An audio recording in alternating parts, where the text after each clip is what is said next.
اهلا بيكم. هنتكلم النهارده حضراتكم عن موضوع غايه في الاهميه. يمكن في بعض من حضراتكم عنده علم بالموضوع، ويمكن في بعض برضه ما عندوش علم بالموضوع، لكن اعتقد ان في نسبه كبيره من حضراتكم ومن المشاهدين انه ما عندوش فكره عن الموضوع. موضوع حضراتكم البقره الحمراء المنتشر الايام دي في الاراضي المحتله.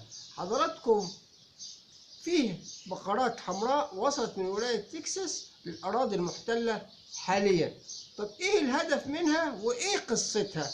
يعتقد معظم اليهود بأن عشان يخشوا بيت المقدس لابد أن يتطهروا، يعني يعتقد نسبة كبيرة منهم أنهم لابد أن يتطهروا من ما يسمونه من نجاسة الميت. يعني هم يعتقدوا أن الروح لما بتخرج من جسم الإنسان أصبحت جثة الإنسان نجسة، والاقتراب منها يصيبهم بالنجاسة، فلا بد أن يتطهروا عشان يخشوا بيت المقدس.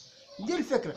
طب يعملوا إيه عشان يخشوا بيت المقدس أو يخشوا المسجد الأقصى؟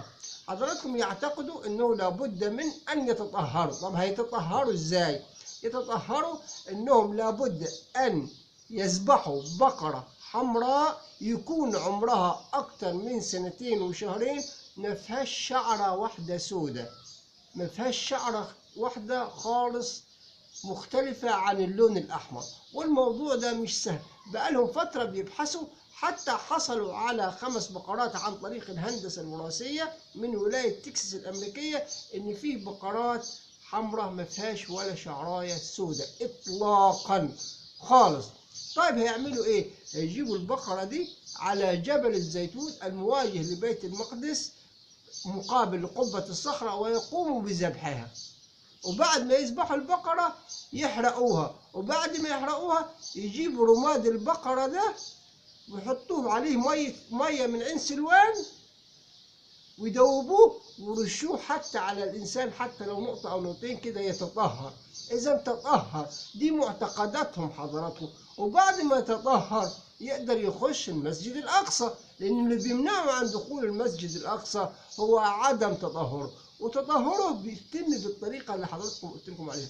لازم البقرة يكون عدى على عمرها 2 وشهرين وتذبح وتحرق وتخلط بماء سلوان ويرش عليك حتى لو نقطة واحدة كده، انت تطهرت مما يسمى من نجاسة الميت كما معتقداتهم.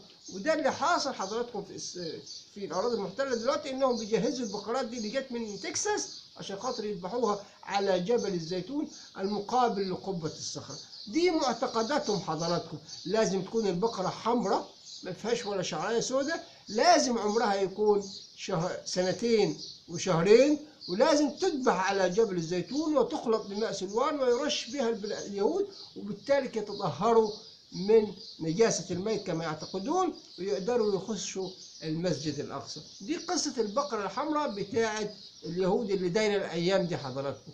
طب واحد بيقول لي طب ما فيه ناس بتقول إن فيه ناس بتخش وجنود بتخش المسجد الأقصى. بقول لك معظم اليهود يعتقدوا إن الجماعة دول متطرفين دينيا.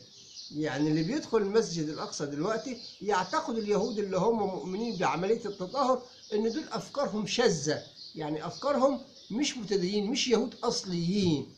دي قصة باختصار البقرة الحمراء اللي حبيت أوضحها لحضراتكم ببساطة.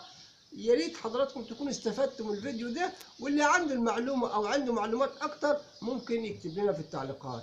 وفقنا الله لما فيه الخير. سلام الله عليكم ورحمته وبركاته.